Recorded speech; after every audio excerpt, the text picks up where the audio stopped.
Good. I just by what, for those people who have never seen one before, and I'm hoping that there's nobody, but these examples here, these images are what's called a feed wedge. Okay, so this is a basic tool that we would use to make grazing decisions. Can you guys all hear? Right. So this is the first. This is the feed wedge from last week, and this is the feed wedge from this week. Okay. So we can see that there's a difference there between the two. Ultimately what it does is it tells us how much grass, he's measured the grass, how much grass is in each paddock, and therefore it gives you a bit of a roadmap. I'm going to go to the paddocks at the top of the wedge with the most grass, and I'm going to work my way down. And the paddocks at the bottom of the wedge here are obviously the ones that have been grazed more recently. So it's literally a tool for us to help us make good grazing decisions. So this is an important part of your system now, John. What value would you say you've had from taking up measuring grass with one of those things, plate meter, and using this pasture management software? Invaluable, really, because it helps you plan. What we would tend to do before we trusted AgriNet and trusted the plate meter was we'd always run with too much grass on the farm because you're always worried about running out. So that's what we would do, but now we know we've got the faith to say that in 3 days' time there will be enough grass on that paddock to graze it. Good. And how do you decide how much area to allocate for your cows? Well, we use AgriNet. AgriNet tells us, so long as we've got the numbers in right and the demand for the cows right, we follow AgriNet. So each week when John does a farm walk, he will enter that information into AgriNet, and he will not only just update the grass information, he will also be updating the stock information. So has the herd size changed? Has the amount of grass in the cow's diet changed? For example, have I removed some concentrate indoors, therefore grass intakes will have increased? So each week it's not only updating what's happening with the grass, it's also then updating what's happening with the stock. So you are creating that relationship between the supply of grass on the farm and then the demand of the herds on a daily basis, and use that to guide you through the year. How many months would you say you've extended the grazing on the farm through that transition shift? Well, we used to think turnout was in May, and then I challenged myself, and that's one thing I will do, is challenge myself, and we just tried to keep turning out sooner every year. I never believed we could turn out in February, but we're comfortable to turn out in February. John, you have a group of cows calving in the autumn. How does your pasture management change in terms of for that particular group? Well, for the autumns, instead of creating a forage that I burnt diesel and wrapped it in plastic, I grow standing hay. So I'll dedicate a pasture to let the grass go past its best. We'll do three paddocks, and then 3 weeks before calving we'll have a 3-week away from calving group, 2 weeks, and then once every Friday we move them out of the 3-week group into the 2-week, and then we have the 1 week where we expect them to calve close to home. If we've had a paddock where we think we've made excessive damage, like the one over there, we might earmark that paddock for standing hay and let the paddock reseed itself by the grass seeds falling back on the ground, and that has been more effective than I would have believed.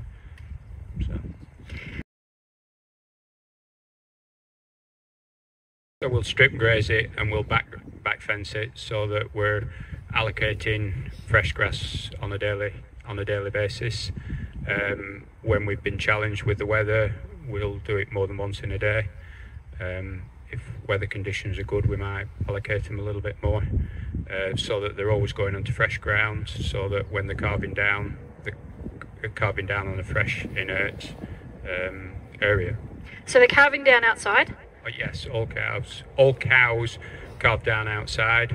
all my replacement heifers I'll calve inside, because middle part of the day I'll be here on my own. So if I was to have to fetch by the time I've run around and got a heifer inside, I've lost the moment. So I keep them inside and calve them inside, but all cows are calved outside. Me autumn calvers calve outside, but my spring calvers calve inside. So we're starting on 1st of February for springs for 9 weeks.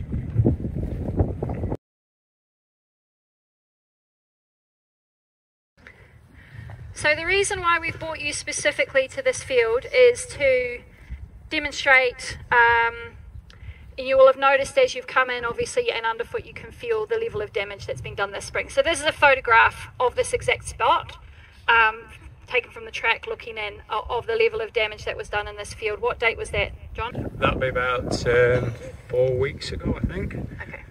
So yeah, that was when we were on off grazing. They were on that patch there for, I think, what would it be, Chris? An hour and a half? How concerned were you this spring about the level of damage that you had done in comparison to what you've experienced in the past, John? Devastated. Yeah, not happy, but it's most of it is acceptable. Some of it is, as you can see, is not acceptable, and it won't repair itself. So we'll have to just go in with a spring tine and put some seeds on it. But as for this area here, I'm quite comfortable to leave it, and it'll sort itself out. So in what way will it sort itself out? Well, we don't need to roll it because the cows will roll it, and the sward will fill back out again, because I believe there's enough plant population here. The only downside to it is, as you can see, it opens the ground up for more weeds to grow. So we'll possibly, after you've had a rough period, you'll have to do more spraying for weeds. But that's... Is that typical in your experience, or just sometimes? Just sometimes, just on those places where you've probably made more damage than what you would have liked. So you think you've probably found the limit of the amount of damage you can make without impacting on grass productivity, and exceeded that this spring? Yeah, we've exceeded it, yeah. Okay. So next time, what would you do differently? I don't think we'd do anything differently, because the challenge is to get grazing. I understand the value of starting grazing. So it's ground conditions, it's weather, but it's mood of the cows. So if the cows go out and they're used to grazing and we have a rough day, well, they might just carry on grazing. But the area there on that paddock, they'd been inside for 3 or 4 days. We stopped grazing, and that was the day we let them back out again. So they were just that bit more giddy. So they trashed that patch, but the day after they were all right. So it's, yeah, we've grounds, with cows, and then with weather. The question was about, would you mow this paddock being this rough? Was there any intention to? Yeah, well, if we had to mow it, we'd mow it. But if cows come on here again, they'll do a tremendous amount of levelling out. It's amazing how much a rolling effect they will do, especially now it's dry. So if I had to, I would, but no, I'd choose not to.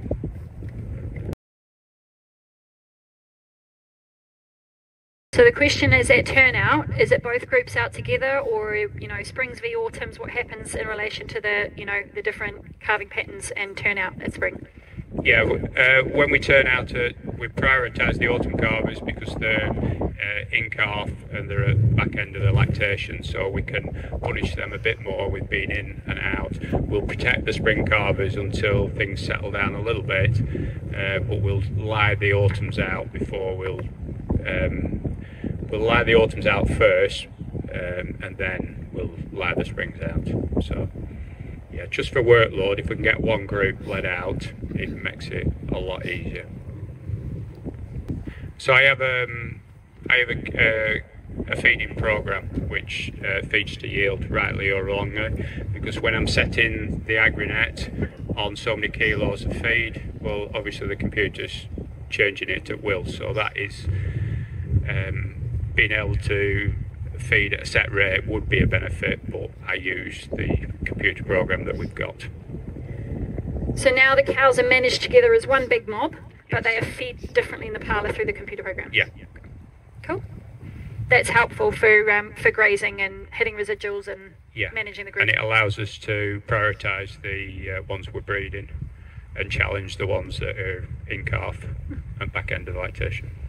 Good. Prior to the change in system, what did the grazing here at Lower House look like before that? So we had no tracks at all in the farm, so everything was moved down the public road. So it was set stocked to the green lane, and then it was probably 6 people to move cattle around. So yeah, the idea of putting a track in seemed a fairly good idea. John, in terms of the cow track, that's obviously fundamentally important to the farm. I noticed that there's different sections, you've got different materials. What would you say has been most successful? I would say the most successful is railway sleepers, because you do it once, but you can only afford to do it, in my mind, if you can get it grant-aided. The hardcore track I did myself, so that was doing it as cheap as I could. That works very well. But one thing I would like to highlight to people is, if the track there is a completely different track to where it goes at the back of the hedge, and I put that track at the wrong side of the hedge. So in winter, when the sun's low, the top surface becomes sticky because it's in the shadow of the hedge. The sun's low and it doesn't catch the wind. So as you walk up that track, when you get to where it's exposed here, it becomes a different track. It takes a lot more upkeep. So if anybody's thinking about putting a track in, you're going to put it at the back side of an egg, so make sure you put it at the right side, not the wrong side. The right side being the right side to catch the wind and the sunlight as much as possible. Yep. Good. Yeah, so I've been involved with the farm as well for a number of years, and I was just going to make a point about the soil sampling, something John's insisted on doing. We soil sample at least nearly every 2 years, that's usually our maximum. These are quite high CEC soils, so they are sticky. So we've understood a while ago that we need calcium here a bit when we've had issues on fields further down. We've added more calcium to help soils flocculate. That's been quite important.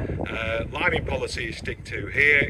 We always try to keep above that 6, if not 6.2 to 6.5 is our ideal pH running on a lot of these soils. The P and Ks kind of manage themselves a little bit, but they don't, because the pH, the P and K indexes sit at this 2 to 3 mark, which to me is ideal. We're not overstacking the farm with phosphorus, which is important nowadays and going forward. And that's partly down to the feeding regime and how this system actually works. That's something I think we've got to be really mindful and conscious of with our intensive systems. We are not overloading our farms with phosphorus, and this system doesn't do that, so it kind of works in that respect. So obviously soil sampling is a really important thing when it comes to maximising grass growth, and it's partly been involved with the yield results we've got. Another one that is often tested, well, we've done it on the farm as well, part of the ARLA programme, but we have done it in the past before, is the organic matters. We've got some fabulous organic matters here. Well, good organic matters, obviously if you go into some really peaty areas you'll get higher, but we're running at between 6 and 7% organic matters. We've got, we did actually do the more in-depth sample last year. We did the carbon loading tonnes per hectare, so when people, that's about 130, one particular field was just over 100, but we got up to about 130 tonnes of carbon load per hectare. So that's a significant amount of carbon storage going on here as well. So that all works in this type of system as well. So that's just a bit of background. But remember, high CE soils, I don't know if people are aware of what CECs are. The higher your CEC is, the more sticky it can be, more clay bound it is. Lower CE soils, you're more sandy, lighter. Clay soils hold on to a lot of nutrient, don't tend to lose its light. Low CECs tend to lose it, more sandy soils. But high CECs means they are a bit more challenging to work with. But however, if you manage pH, calcium levels, etc., you can work with them. So, and I must say, the soil health on the platform itself is really good. There's plenty of worm activity here. We've never really needed to ever aerate, have we? I don't think ever in the years. So because why aerate when your soil biology is doing its trick? Another note this year, you'll all know this, you'll all have fields that are slightly brown coloured, etc. Soils have gone through hell this winter like everybody else, man, beast, etc. Soils are under stress. Nitrogen process and nitrification is under stress this year, I think, and we're seeing that in some of the proteins that are coming back on the, certainly in the AHDB Grass Watch figure last week, an amazingly low grass protein percentage for the time of year, about 18.4%, but that just indicates how much stress soils have been through with this amount of rain we've had across the country. So yeah, it's one of them things, but it will recover, it will bounce back, so we're good. Yeah, it's a merry-go-round, this clover, because I want clover in my soils. I do everything I can to get it in, and then I'll go and spray it out. And then I'll try putting it back in again. So we did a trial last year. Chris put 100 acres of overspread. But we just went on and broadcast clover on all the silo fields and everywhere we felt was short of clover. We can see the plants there. We know we've got some of it living. Whether we've wasted the money, we don't know. That'll become evident this year to see how it fills out, whether it's something we'll go and do in future. But I'm happy to trial things. We will trial things and see what happens, and if it doesn't work, well, you don't do it again. How did you manage, once that seed had been broadcast, how did you then manage that field to try and allow that seed to establish? We did a broad area, we did 100 acres, so there was every different kind of management. So yes, we tried to do it when we believed the weather was warm and wet. It had germinated within 24 hours, which had surprised us. So yes, we managed everything as we would have managed it anyway, and just basically see what does work and what doesn't work.